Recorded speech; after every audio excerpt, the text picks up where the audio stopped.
Baik, Assalamualaikum warahmatullahi wabarakatuh. Selamat pagi, Bapak dan Ibu sekalian. Saya ucapkan terima kasih sebelumnya dan selamat datang kepada semua peserta yang hadir. Alhamdulillah ya Bapak Ibu senang sekali rasanya dapat bertemu kembali setelah kurang lebih 1 bulan dari sesi terakhir kita bersama dengan Pak Tony. Jadi webinar pagi ini adalah kesempatan yang luar biasa bagi kita semua untuk bersama-sama mengupas tuntas bagaimana memahami Permendagri nomor 57 tahun 2021 terkait panduan praktis untuk implementasi keamanan informasi administrasi kependudukan.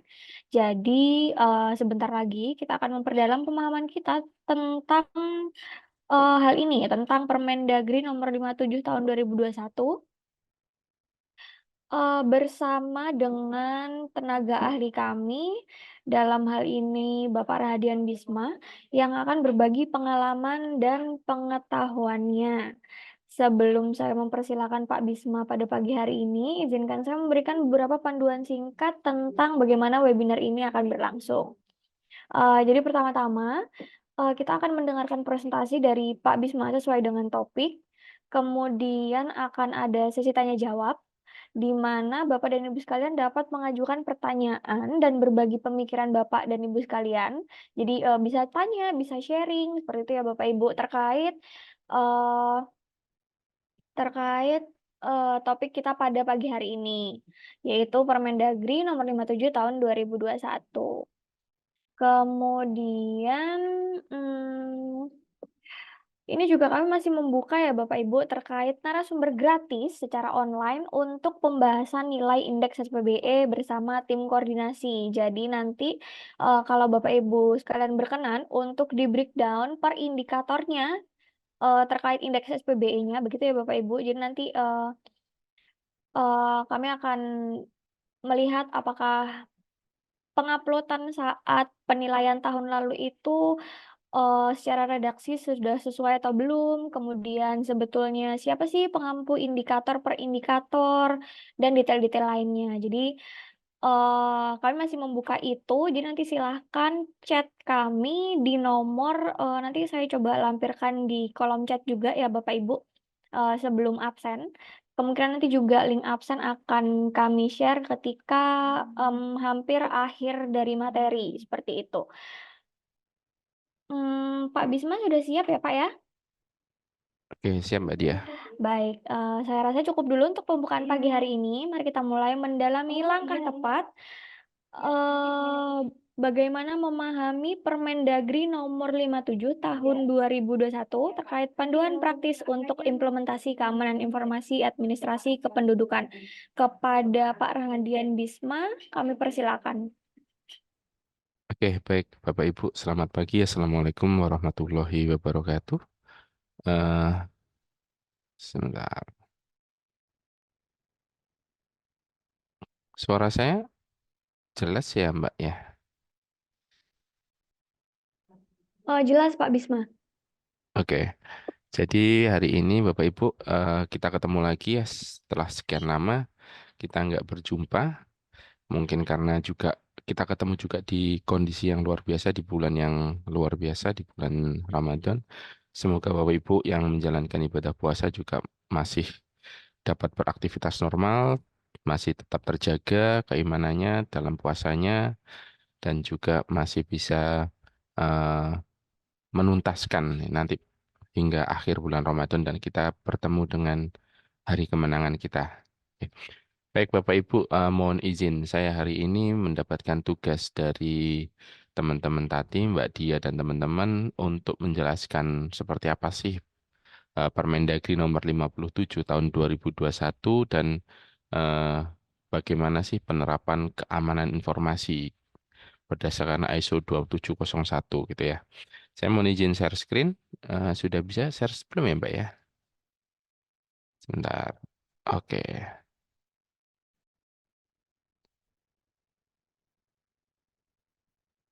Ups.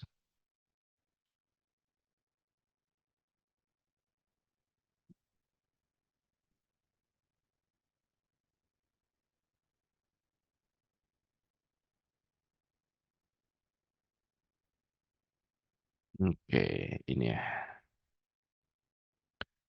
Baik, Bapak Ibu sekalian. Jadi di sini tugas saya memahamkan atau berusaha ini ya, menjelaskan ulang sebenarnya ya. Tapi mungkin ketika saya lihat di sini banyak teman-teman dari bukan bukan di Senduk Capil nih. Tapi nggak apa-apa. Ini sebenarnya di Permendagri 57 ini eh, untuk teman-teman apa di Senduk Capil se-Indonesia sebenarnya sudah dikategorikan ber-ISO karena ketika dinyatakan di Permendagri ini nanti mungkin kita ulas ya lebih dalam eh, Permendagri 57 atau ISO 2701-nya ini sudah diimplementasikan di Disbenduk Capil Pusat, yaitu di Jakarta atau di Kemendagrinya. Sehingga ini adalah bentuk extendable dari eh, implementasi sehingga kabupaten kota, provinsi kabupaten kota di Disbenduk Capilnya hanya mengimplementasikan. Jadi diharapkan layanannya sama dengan apa yang ada di pusat. Jadi seperti itulah. Di sini nanti kita akan coba ulas seperti apa sih yang dibutuhkan, apa sih sistem keamanan yang menjadikan standar seperti itu. Agar juga teman-teman lain kita belajar, yang di Kominfo juga belajar, di mana-mana juga belajar. Seperti itu ya Bapak Ibu. Baik, saya mulai Bapak Ibu mohon izin. Bapak Ibu perkenalkan nama saya Rahadian Bisma. Eh, ada beberapa sertifikasi kompetensi yang memang sudah saya miliki, ada ITAL, ada COBIT, ada CLE. CLE ini adalah lead auditor. Kebetulan saya memegang tiga standarisasi. Yang pertama adalah 9001, Bapak Ibu, untuk manajemen mutu. Yang kedua adalah 2701 untuk keamanan sistem informasi, baik untuk versi 2013 dan versi yang terbaru di 2022. Jadi, dua versi itu eh, kebetulan sudah mendapatkan sertifikat lead auditornya. Yang berikutnya ini yang paling baru Bapak Ibu, saya sudah mendapatkan juga ISO 20001 yaitu adalah manajemen layanan. Jadi kalau Bapak Ibu ingin membuat sebuah dokumentasi manajemen layanan, mungkin PT Tati sudah siap untuk membantu Bapak Ibu mengimplementasikan eh, manajemen layanan baik berdasarkan ITIL versi 3 atau versi 4 atau bahkan berdasarkan ISO 20001.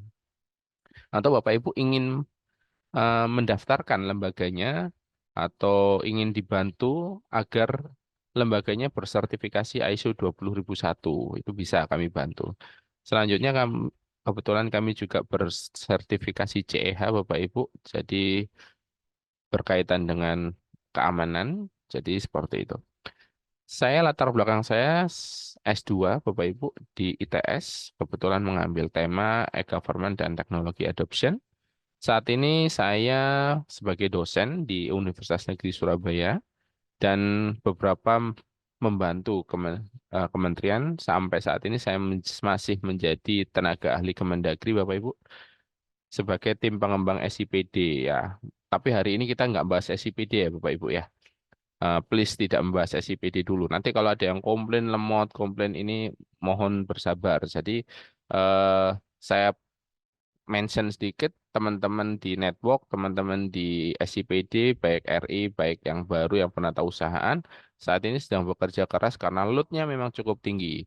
Dan beberapa kali memang kita mendapatkan flooding ya Bapak Ibu ya. Nah, itu kita kita antisipasi dengan berbagai macam pola-pola sehingga dapat memberikan layanan ke Bapak Ibu eh, untuk SIPD-nya. Itu bocoran dari Kemendagri Bapak Ibu langsung dari dapurnya ya. Bapak Ibu, saya juga kebetulan membantu di Kemenpan sebagai asesor eksternal. Kebetulan entah mungkin ada nggak ya ini kabupaten kota yang kebetulan kemarin saya periksa. Dan ini menjadi kelebihan kami, Bapak Ibu, di PT Tati. Di PT Tati eh, kurang lebih ada 3 orang yang kebetulan membantu menjadi asesor eksternal di Kemenpan. Jadi ada Pak Tony yang juga ikut merumuskan berbagai macam kebijakannya. Ada juga Pak Daniel, juga sama seperti saya juga asesor dan saya sendiri sebagai asesor Kemenpan. Yang berikutnya saya juga terdaftar Bapak Ibu sebagai Register Auditor SMPI, Sistem Manajemen eh, ini SMKI ini harusnya SMKI di BSSN. Jadi Sistem Manajemen Keamanan Informasi sebagai auditor dan juga terdaftar sebagai implementator SMKI-nya di BSSN. Jadi kami sudah mendaftarkan diri dan tersertified atau terregister untuk menjadi implementatornya. Dan kebetulan juga membantu beberapa daerah untuk implementasi SPBA atau Smart City-nya. Ada beberapa daerah, Bapak Ibu mungkin banyak yang belum bertambah ya. Ini kebetulan kami membantu secara khusus membantu BPKAD Pemprov Jatim. Ini kebetulan juga implementasi ISO 2701-nya. Ada di Perpusnas, ada di Pemkot Surabaya, Kediri, Pemkap Kediri, macam-macam. Hingga di paling jauh kayaknya di Saburai Jua ya, di NTT sana. Bapak Ibu di situ sudah tertera kontak saya. Bapak Ibu silakan feel free kalau mau mengkontak saya, silakan atau bisa langsung hubungi PT Tati Bapak Ibu. Baik, ya ini ada peta persebaran dari eh, apa ya, persebaran layanan yang sudah diberikan oleh PT Tati. Kalau tadi kalau nggak salah di video ada 50 ya, ini masih 40. Jadi titiknya kayaknya belum bertambah. Nanti mungkin akan terus bertambah Bapak Ibu. Jadi ini juga ada beberapa logo pemerintah daerah yang sudah bekerja sama dengan kami. Nanti coba nanti ditambah apakah ada yang belum masuk ya Bapak Ibu.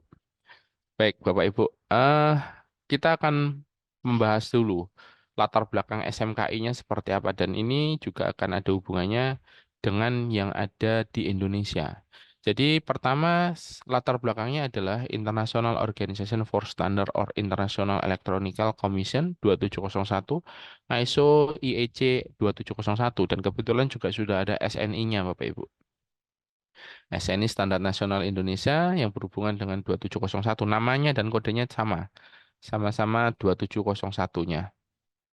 Baik, yang berikutnya ada Permen Kominfo nomor 4 tahun 2016 di pasal 7. Di sana dinyatakan bahwa PSE itu harus menerapkan ISO SNI ISO IEC 27001. Yang berikutnya disambung juga di peraturan BSSN nomor 8 tahun 2020 pasal 9. Di sana juga dinyatakan bahwa PSE yang menyelenggarakan sistem elektronik juga harus menerapkan standar SNI ISO IEC 27001 dan di tahun 2021-nya di Spenduk Capil ya Bapak Ibu itu mengeluarkan seperti judul di webinar kali ini adalah Permendagri nomor 57 tahun 2021 mengenai implementasi SMKI dengan menggunakan ISO di SIAK SAK-nya. Jadi SAK Sistem Administrasi Kependudukan dan Sistem Informasinya SIAK-nya yang itu diimplementasikan di Kemendagri di Spenduk Capilnya. Dan itu nanti seluruhnya untuk seluruh Dismenuk Capilnya otomatis tidak perlu melakukan ISO, cuman diharuskan untuk memahami. Tapi kalau Bapak Ibu di pemerintah kota atau kabupaten ingin mengimplementasikan juga dipersilahkan. Seperti apa implementasinya atau seperti apa yang akan di ISO-kan lagi? Apakah sama? Tidak. Jadi nanti kita akan bahas di sini Bapak Ibu ya. Nanti saya ada beberapa contoh yang bisa diimplementasikan. Baik. Ya, ini SMKI di Dukcapil ya. Di SMKI, oh ini double. SMKI dilaksanakan dengan menerapkan standar nasional Indonesia atau International Organization for Standard atau IEC, International Electronical Commission 2701. Yang di sini diliputi atau meliputi tata kelola keamanan informasi, keamanan sumber daya manusia, keamanan fisik dan lingkungan, keamanan organisasi dan komunikasi, keamanan aset, keamanan insiden, manajemen kelangsungan layanan, kendali hak akses, pengendalian kepatuhan, pengendalian dan perawatan sistem, dan terakhir adalah audit TIK-nya. Jadi ini yang diimplementasikan di Disduk Capil di Kemendagri, Bapak Ibu. Ya, jadi mungkin Bapak Ibu perlu tahu di Kemendagri, selain saya juga di Kemendagri, mereka ini memiliki dua data center yang terpisah. Jadi ada data center yang mengurusi dengan di penduk capil sendiri, dan ada juga data center yang memang mengurusi yang seperti SIPD atau yang lain-lain. Jadi memang dan khusus untuk data center yang dimiliki oleh Disdukcapil sendiri ini sudah ber-ISO sehingga apapun regulasi, peraturan, kebijakan dan pedomannya sudah diatur. Sehingga sudah banyak batasan-batasan, sudah banyak regulasi yang harus dilakukan. Tidak bisa langsung asal orang masuk, asal orang akses tidak bisa. Jadi memang sudah dikontrol gitu ya. Nah, baik, saya lanjut. Jadi di Disdukcapil Kemendagri sudah dibentuk Bapak Ibu yang namanya Satuan Tugas Keamanan Informasi gitu ya. Di sini dipimpin langsung oleh Dirjen Dukcapil sebagai penanggung jawab dan Sesdijen di Pendukcapil ya sebagai koordinator SMKI-nya dan di bawahnya langsung ada auditor internal. Jadi ada tim-tim internal auditor yang memang sudah dilatih kurang lebih ada sekitar 15 orang yang memang sudah dilatih untuk mengimplementasikan atau untuk sebagai internal auditor. Sebelum nantinya teman-teman yang ada di Dukcapil akan bertemu dengan auditor eksternal yang itu berasal dari eksternal dari Kemendagri. Nah, jadi di sini Bapak Ibu yang ada di pimpinan tinggi Pratama itu ya, ada beberapa departemen di situ, itu nanti akan menjadi STKI-nya gitu ya. Jadi di sini akan menjadi STKI. Sedangkan nanti di situ ada Kepala Dispenduk Capil Provinsi, Kabupaten Kota juga menjadi STKI, bagian dari STKI-nya. Gitu. Sehingga seluruhnya ini dikatakan sebuah SMKI-nya gitu ya. Sistem Manajemen Keamanan Informasinya. Kalau orang-orang yang ada di sini itu adalah STKI-nya. Apa sih tugas tanggung jawabnya? Tugas tanggung jawabnya yaitu pertama memastikan pelaksanaan kebijakan SMKI-nya berjalan. Dan mereka semua ini juga melakukan pengendalian dokumen ya. Ini untuk menjaga apa? Menjaga kemutakhiran dokumen sehingga lebih efektif untuk pelaksanaannya baik operasionalnya juga. Yang berikutnya, maaf, melakukan pemetaan keperluan keamanan informasinya dan juga melakukan audit internal di SMKI-nya, gitu ya. Dan melakukan pemantauan dan evaluasi terhadap pelaksanaan SMKI di Dirjen Dukcapil, Dispenduk Capil Provinsi, Capil Kabupaten Kota, UPT dan macam-macamnya. Seperti itu. Dan juga melakukan identifikasi dan mengkaji secara berkala persyaratan dan juga berkala bentar, persyaratan untuk menjaga kerahasiaan aset informasi gitu ya. Dan di sini nanti ada teman-teman yang ada di kabupaten kota ini memiliki tugas sebagai penjaga tata kelola Bapak Ibu. Tata kelola keamanan informasi di kabupaten kotanya. Itu nanti dipimpin langsung oleh Kepala Disdukcapil, baik provinsi, kabupaten, kota, atau pimpinan unit TIK dan unit TIK selaku satuan pelaksana SAK. Sistem Administrasi Kependudukan seperti itu. Ya nanti ya. Nah, di sini Bapak Ibu STKI Satuan Tugas Keamanan Informasi itu digunakan atau dijalankan untuk melindungi, menjaminkan, nah, gitu ya, melindungi, menjaminkan kerahasiaan, keutuhan dan ketersediaan. Ini kalau di ISO Bapak Ibu ini C ini adalah kerahasiaan ini adalah C, konfidensial, keutuhan ini integritas, ketersediaan itu adalah availability. Nah, jadi ini yang akan dilindungi. Dilindungi sebagai apa? Untuk menjaminkan tadi keamanan informasinya. Apa sih yang dilindungi? Yang dilindungi ini adalah sebuah aset informasi dari SAK-nya. Ya, apa aja? Nah, sebenarnya di situ dikatakan di peraturannya adalah berupa data atau dokumen, perangkat lunak, aset berwujud, dan juga ada aset yang tidak berwujud. Ya, di sini ya. Ada dokumen, data, hardware, software, SDM. SDM ini juga termasuk Bapak Ibu jaringan komputer, email, perangkat pendukung yang lain, atau juga aset-aset yang tidak berwujud yang lainnya. Ini contohnya seperti pengetahuan. Nah, itu termasuk aset Bapak Ibu. Pengetahuan, pengalaman, terus keahlian dari tiap-tiap SDM, image atau citra atau sebuah reputasi, ya itu sebuah aset yang sifatnya tidak berwujud. Yang itu juga harus dijaga, dilindungi terkait dengan tiga aspek tadi, kerahasiaan, keutuhan, dan ketersediaannya. Nah, ini adalah pelaksanaan SMKI di Dukcapil di provinsi kota kabupaten. Nah, jadi nanti tiap-tiap kota kabupaten akan memiliki ini ya, Kadis, sudah ada pasti ada Kanit TIK-nya dan ada unit TIK-nya. Jadi mereka akan melaksanakan kebijakan dan standar SMKI di unit TIK-nya, melakukan mengawasi penerapan kebijakan dan standar SMKI pada unit TIK-nya, kemudian memberikan masukan melalui koordinator STKI untuk meningkatkan penerapan kebijakan dan standar SMKI dan unit TIK-nya. Mendefinisikan kebutuhan mereka dan merekomendasikan dan memfasilitasi penyelenggaraan pendidikan. Jadi pendidikan, pelatihan, keamanan bagi pegawai di unit TIK-nya. Jadi Bapak Ibu di Dinas Dukcapil gitu ya, bagi untuk teman-teman yang di Dukcapil itu punya kewajiban untuk selalu belajar, untuk selalu meningkatkan kompetensi, meningkatkan pendidikan pelatihan terkait dengan isu-isu terbaru seperti itu. Sehingga dan ini dilakukan oleh di tiap-tiap provinsi, kabupaten dan kota, bahkan ada UPT di kota kabupatennya. Berikutnya adalah memantau, mencatat, menguraikan, dan menindaklanjuti gangguan keamanan informasi yang diketahui dan dilaporkan sesuai dengan prosedur pelaporan gangguan keamanan pada unit TIK-nya. Jadi ini laporannya langsung nanti tembus sampai ke pusat Bapak Ibu. Sehingga apapun yang terjadi di bawah itu sudah langsung akan diketahui di atas. Karena SAK itu sekarang kalau tidak salah sudah tidak ada data yang tersimpan di kota kabupaten. Tapi saya belum begitu mengikuti prosesnya karena di tahun 2022 kalau nggak salah sudah ada beberapa daerah itu yang memang dihapus ya database atau informasi data aset-aset data yang dulunya tersimpan mungkin di server atau di laptop atau di flash disk itu dihapus untuk mengimplementasikan SMKI ini. Itu karena itu adalah salah satu syarat ya. Yang berikutnya adalah memfasilitasi penyelesaian masalah keamanan informasi pada unit TIK yang ada di tiap-tiap provinsi, kabupaten, atau kota, bahkan atau di UPTD. Gitu ya Bapak Ibu.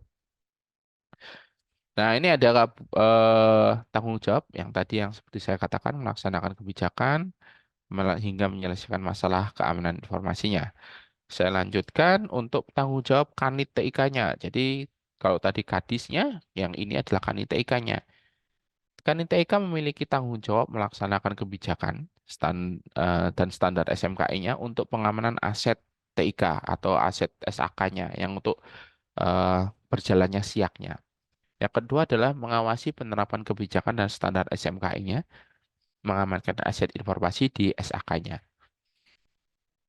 Lalu di situ ada tugas juga untuk atau tanggung jawab untuk melakukan pemantauan, mencatat, menguraikan, dan menindaklanjuti gangguan keamanan informasi dan memfasilitasi penyelesaian masalah terkait keamanan informasi, menindaklanjuti hasil audit SMKI bila mungkin ada audit yang dilakukan secara internal oleh Kemendagri lewat Disduk Capilnya atau bahkan mungkin dari eksternal auditornya seperti itu karena mungkin karena ini adalah sifat sertifikasi yang sifatnya extendable jadi yang diaudit bisa jadi random Bapak Ibu jadi yang oke utamanya yang diaudit adalah pusat di Kemendagrinya tetapi bisa jadi auditor ini akan jumping, akan secara random memilih kota kabupaten untuk melihat seperti apa sih implementasi dari SMKI yang ada. Apakah masih sama atau sudah berbeda jauh dengan apa yang ada di pusat. Nah, seperti itu. Sehingga adanya Permendagri ini adalah diharapkan untuk menyelaraskan atau menyamakan seluruhnya SOP-nya, prosedurnya, dan macam-macamnya. Berikutnya adalah meningkatkan pengetahuan keterampilan dan kepedulian pengguna TIK terhadap keamanan informasinya. Seperti itu. Ini untuk unit TIK-nya. Berikutnya ini adalah tanggung jawab unit TIK-nya. Seperti sama ya, melaksanakan kebijakan dan standar SMKI yang memang turunan langsung dari pusat di Kemendagri, melakukan pemantauan, mencatat, mengurai, dan menindaklanjuti gangguan keamanan sehingga tidak membesar atau bisa dieskalasi, melaksanakan identifikasi klasifikasi pelabelan dokumentasi inventaris dan pengelolaan aset informasi SAK. Yang berikutnya adalah mengendalikan dokumen SMKI ya. Ini kalau nggak salah dari Kemendagrinya di Dukcapilnya memang sudah mengeluarkan sekitar beberapa puluh SOP, prosedur dan kebijakannya dan itu akan turun temurun ya. Jadi ini bagian dari pengendalian dokumen. Mengendalikan operasional dari kerusakan dan mencegah akses oleh pihak yang tidak berwenang, melaksanakan penyelesaian masalah keamanan informasi gitu ya. Baik, Bapak Ibu, kenapa sih dilakukan inventarisasi aset SAK? Ya karena ini, karena ada SOP manajemen aset informasi SAK, lalu akan dilakukan klasifikasi daftar inventaris, Lalu akan dilakukan pemeliharaan dan pengelolaan oleh unit TIK dan itu seluruhnya harus selalu untuk didokumentasikan. Jadi dokumen-dokumen ini adalah sebagai bukti atau kalau teman-teman auditor biasanya menyebutnya adalah evidennya, bukti dukungnya. Untuk apa? Untuk bukti bahwa SMKI atau Sistem Manajemen Keamanan Informasinya sudah diimplementasikan, sudah diterapkan, sudah dijalankan sebagai bagian dari budaya kerjanya, budaya apa namanya, budaya keamanannya seperti itu.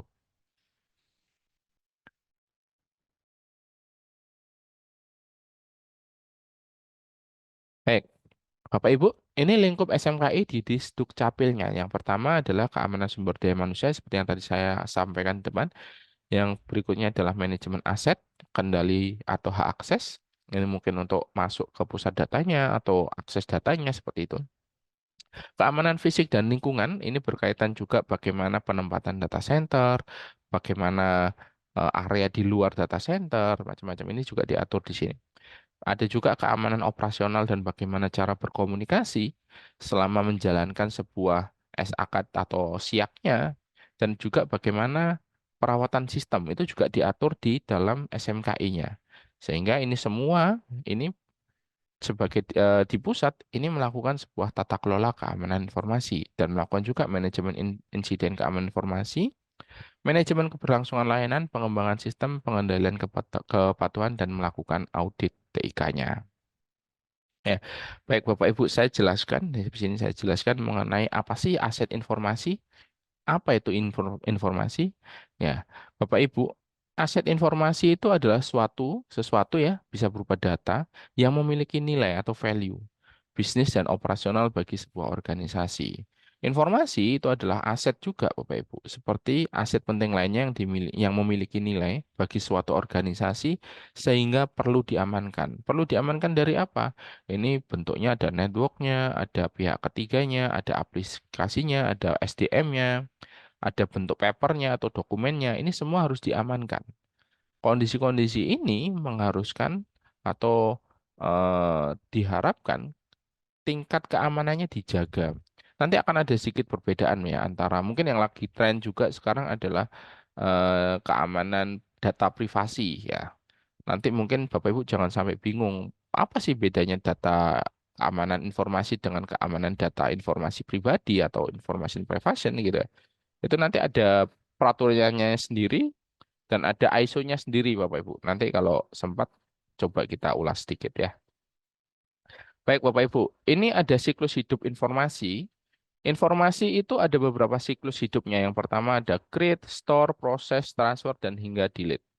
Yang pertama, create. Bagaimana sebuah informasi itu di-create.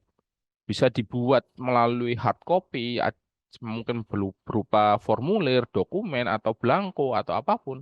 Dan bisa juga di-create dengan menggunakan soft copy, hasil dari aplikasi. Bisa juga dari hasil dari implementasi software lain dan dimasukkan ke dalam sistem yang baru sehingga menjadi sebuah informasi baru. Seperti itu. Kemudian masuk ke tahapan store. Store itu adalah bagaimana sih data atau maaf informasi itu disimpan. Store ini bisa berupa cloud, bisa berupa hard disk di laptop Bapak Ibu, di hard disk eksternal, atau juga bisa jadi kalau Bapak Ibu masih menggunakan flash disk ya masih di flash disk atau di CD atau DVD gitu ya. Itu adalah bagian bagaimana cara menyimpan dari informasi. Lalu tahapan berikutnya adalah bagaimana sebuah informasi tersebut dilakukan proses. Proses ini adalah bagaimana kita menambahkan informasi dari informasi yang awal ditambahkan informasi lain sehingga mendapatkan value yang lebih gitu ya. Dan ada juga informasi itu dimodifikasi, entah itu dirubah, entah itu dilakukan penambahan atau pengurangan atau yang lain. Itu adalah bagian dari proses. Berikutnya ini ada transfer.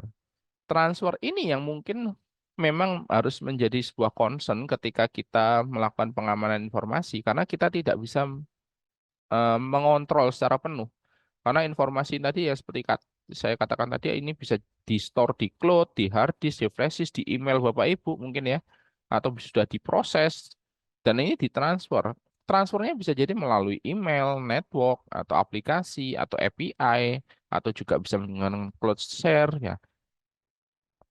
pada fokus transfer ini, kondisi keamanan ini akan selalu rentan, sehingga pada proses transfer ini harus diatur. Apakah hanya transfer? Tidak. Tapi keseluruhan dari informasi atau tahapan ini harus dikontrol seluruhnya.